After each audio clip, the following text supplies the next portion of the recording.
Bueno, eta kamaran beste alde, Patxi Alaina, Biltzarre elkarteko ordezkari bezala daukagu gaur hemen. Egunon, Patxi? Egunon, bai. Bueno, WhatsApp eta hauek ez daude euskararen alde. Bueno, WhatsApp edo pizka dauden giza harremanak, ez da, hor WhatsAppen islatzen dira, noraiteko hizkuntzen artean botere harremanen izpilua dira beste gizarte egoeretan edo beste komunikabideetan ikusten dena antzera, ez? Hor batez ere bi arrazoiengatik, nagusiki bat da pizkat informazio iturriak. Ez, hizkuntza handietan nolabait esateko gehiago produzitzen da, orduan jendeak bidaltzen dizkizu gazteleraz, inglesez, frantsesez, material pilo bat, ez, bideoak, albisteak, eta bar. Euskeraz, ez daukagu gaitasunik hainbeste sortzeko, eta azkenean, zuzenean, kanpoko hizkuntzetan, joera asko irakurtzeko, ez da. Bestetik ere, taldeak, informazio asko, taldeen bidez zabaltzen dira, talde askotan danak ez dira euskaldunak, eta badirudi, ez dugula planteatzen, zer egin dezakegun, euskararen erabileran gutxienezko erabilera bat izateko taldeetan, ez? Aro batzuk ipin daitezken edo ez bakarrik euskararekin, batzutan gertatzen da besten gaiekin ere, ez da? Igual talde bat sortzen da gai konkretu baterako, eta jende hasten da denetari bidaltzen. Orduan, beste gai batzuk ere moderatu edo kontrolatu behar diren bezala, guk uste dugu hizkuntza gogoeta bat egin behar dela taldeetan, eta irizpide batzuk ezartzen badira, jarraitu behar direla, ez da? Konfinamentu garai honetan, hori handiz nabarmendu da? Bai, askoz gehiago erabili dira, batetik koronavirusa dela eta hainbeste albiste bidaltzeko, eta bestetik ere, denpora gehiago igual eman dugulako horretan, eta erabilida gehiago, inkluso lanerako behar izan da, edo kalean ezin egotean, gehiago erabili behar izan dugu, ez da, gure artean komunikatu ahal izateko. Komunikazio ofizialetan eta horre pentsatzen dut, nabarmendu izango dela, erdaran eta hizkuntz handi hauen indarra, ez? Hori ere nabarmendu izango da alde batetik, eta gero bestaldetik jada, normalean denok erabiltzen dugun hizkuntza, ez? Hor ere, zure ustez, gutxitu egin da nolabait ere euskararen erabilera. Bai, argi dago, ez? Garrantzi edo presaren izenean, hizkuntza suprematistek leku egiten dute eta hartzen dute ez dagokien espazioa, ez da. Kezka hori hor dago, arlo batzutan izenpe bilketak jasotzen ari dira, ez osasun alorrean, eta beste zenbait lorretan, pazientek ditugun eskubideak ez dadin aitzakirik egon eskubide horiek bermatzeko. Baina egoera ez da gozoa. Ez da gozoa, ikusten da benetan, eltzea ez, probatzen da zutan, gure euskararen arauak, baldintzak, baliabideak, olako egoeretan, asko hobeto ikusten dira benetan, badiren edo ez diren, ez da. Horrelakotan, zer nabarmentzen da? Denek ulertzen dutelako, hizkuntza honetan hitz egiten dugu, eta kasu honetan erdarara jotzen da, eta euskeran komunikazio hori ez da ematen. Erraten dut, honitz eritasunari dagozkion protokoloak eta gauduzi horiek diot. Bai, zuk esaten ari zarena, ez? Denok, ulertzen dugulako, denok ulertu dugu, jarri gaituztelako ezinbesteko hizkuntzatzat, ez? Hau da, gu lortzeko egunen batean gauza bere euskararekin, egin behar dugu, gauza bera, ez? Ezinbesteko bihurtu irakaskuntzan, hau da, eredu bakarra, inbertsiokoa, gero komunikazio batzuk euskara hutsean bakarrik eskaini, jendeak behar izan hori sentitzeko, euskara jakin behar duela gauza batzuk eskuratzeko, guk ere, komunikazio esparrugune batzuk euskara hutsean eskaini behar ditugu, bestela, jai, ez da? Eta pizka bat, nebeoz esplikatuko izu pizkat egin nahi duguna da, maiatzaren 16an, egingo duguna da foroaren bidez, biltzarre.eusen dagoen foroaren bidez, egingo duguna da, pizkat gogoeta egin. Dagoeneko ja bi proposamen bidali dira, eta batzu ja izena eman dute parte hartzeko. Hor, kontua da, batek badaude ja gauzatu interesgarri batzu, batek izan du, alde batetik neurtu egin beharko genuke,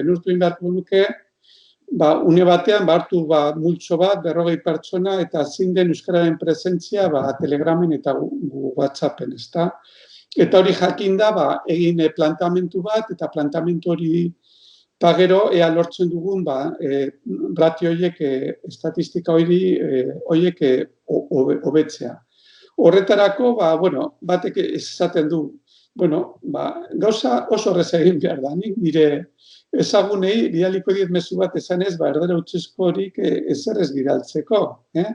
Gainera, mezu gehiegi daude gaur egun WhatsAppen, eta galtzen baditugu batzuk, beste batzuk proposatzen dute da, ipintzea kuotak, ezta? Adibidez, generoa dagoen moduan, kuotak ipini diren bezala, agian WhatsAppen ere kuotak ipini behar dira, hau da, bidali dazu erdia gutxienez euskeraz, bestela, ez, bestela hartzen ari nauzu, erdaldun bezala, eta ni ez naz erdaltzalea, ni naz euskaldun euskaltzalea, ezta? Orduan, gauza berbidaltzekotan, hori. Gero beste batzuek esan dute, ulertezina eta onartezina dena da, askotan bialtzen dira mezuak, mesedez parte hartu, edo izenpetu, edo etorri, eta erdera utzezko kartel bat, erdera utzezko izenpe bilketa bat, erdera utzezko, atxikimendu eskatzen badizute, laguntza eskatzen badizute, hemengo ekimen batean, Euskal Herrian sortutako ekimen batean, euskeraz ez badago ezin dela lakuri zabaldu, ezin da onartu, ez? Gauza bat kritikatu eta lehenengo da euskeraz apaltzen, ezta? Badaude komunikazio desberdinak, mota desberdinak, bata da igual informazio bat edozein gairi buruz, inglesez edo gazteleraz edo frantsesez interesgarri izan daitekena, baina gauza guztiak bezala neurrian datza gauza batzuk onak izatea edo txarrak. Ez da normala, nik baditut ezagun batzuk, bidaltzen didaten gehiena erdera hutsez, baina asko eta asko. Hor, egin behar da zerbait. Gero beste batek, proposatu duia, problema igual dela bebai eduki falta, ez? Euskeraz ez dauzkagu txiste asko, bideo asko. Eta hor, proposamena erronka handia da, baina agian proposamena izan daitekela, sortzea kanal bat, humor euskeraz, ez? Eta nahi duena txistak euskeraz, jendeak bidali horra, eta holan partekatuko ditugu edukiak euskeraz, ez? Edo bestelako kanal mota, edo kanal bakarra, baina euskerazko edukiekin. Jakingo duzu, egunero, egongo dela zerbait euskeraz interesgarri, ezta? Ze, igual batzuek badauzkat igual lagun euskaldunak, eta horien gandik gauza gehiago jasotzen dute euskeraz, igual beste batzuk, baina igual haien lagunak erdaldunak dira, gehiago erdaldunak dira, eta igual gutxiago jasotzen dute euskarazko material, ezta? Orduan, hor ere, badaukagun nolabait hor estugune bat, kuello de botella bat, eta agian euskaraz sortzen diren gauzak, albiste, mezu, umore, hobeto partekatzea, ezta? Hori bada beste hutsune bat ere, badira gai batzuk, eta horiek landuko ditugu maiatzaren 16an. Eta batek, honi buruz, nahi badu lagundu, parte hartu, proposamenen bat bota, jakin dezala, biltzarre, abildua biltzarre.euse, horren bidez, badaukala aukera gurekin harremanetan ipintzeko, eta nahi badu maiatzaren 16an, parte hartu, helburua da holako dekalogo moduko bat, eukitzea jendari proposatzeko.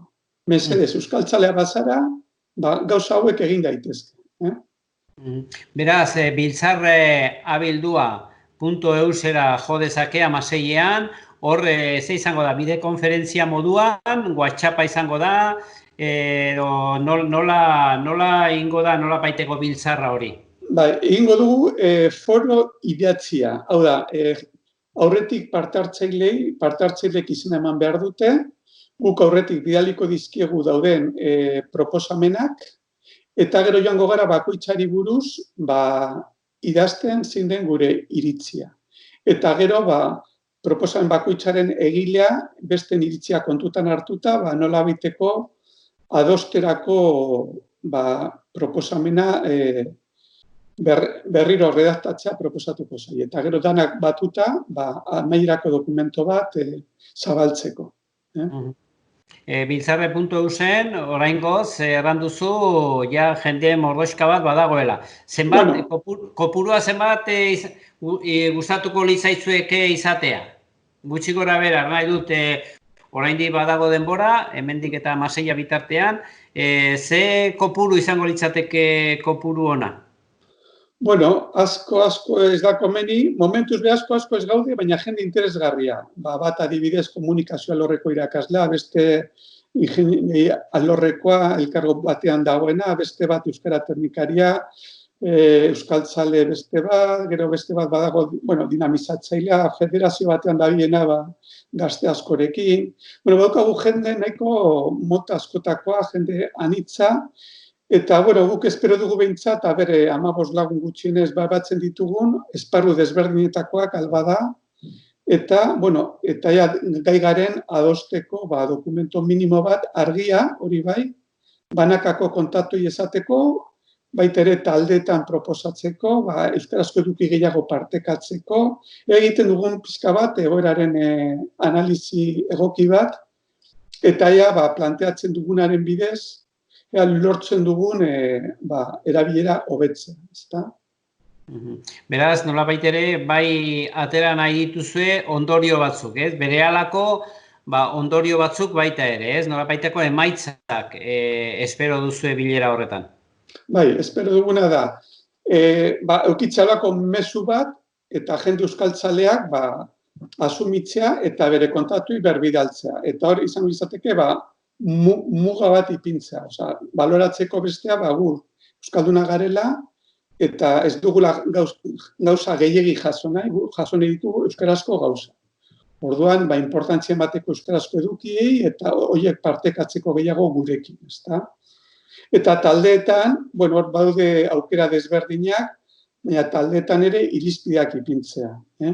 Gaur egun erreza da mezu bat kopiatu, pegatu eta itzultzaile neuronalean erdaratzea, kuotak ere ipintzea, gero mezu guztiak ez dira, erdaldunek ere gauza erraz batzuk ulertzen dutela eta behartu behar dira, ohitu behar dira, talde handietan, euskarazko mezuak ikusten, eta ez badakite galdetzen edo itzultzen nahiek, ezta? Eta, holako irizpideak. Pizkat honen aurrean, euskaldun bezala, nola jokatu aldugun, jakitea. Hori da helburua. Eta nola zaude? Animoso, patxi, edo nola ikusten duzu? Edo ez ezkor zaude? Baina hori zeren aurrean, gaixotasun. Egoera honen aurrean? Pandemiaren aurrean. Euskararena, ez koronavirusena, baizik euskararena. Euskararena. Euskararen egoera benetan oso momentu txarre batean gaude. Nik beldur naz adibidez.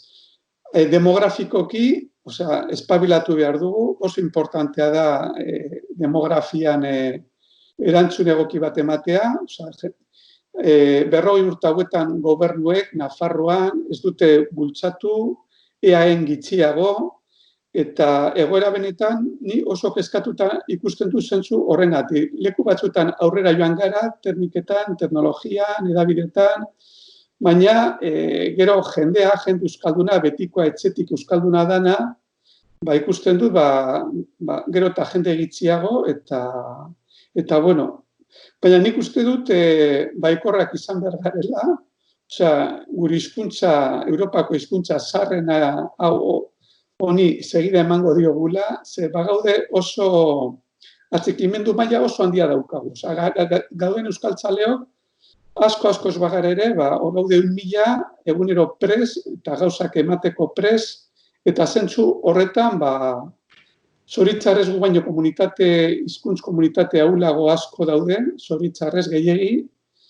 Gure ez dago hain ahul, baina badaukagu oinarria arriskutsu, batez ere arlo demografikoki ikusita. Iparralden adibidez, etorkin pilo bat daukate, izugarria, pasada bada, Frantzia osotik datozkien kopurua, baina, demografikoki ez daude aintzarto, mintzat bi hiru seme-alaba bataz beste, hemen gaude batean gaude iaia, 1,5, eta nik uste momentu honetan, igual, demografia da euskararen arazorik handienetakoa ikusten denik.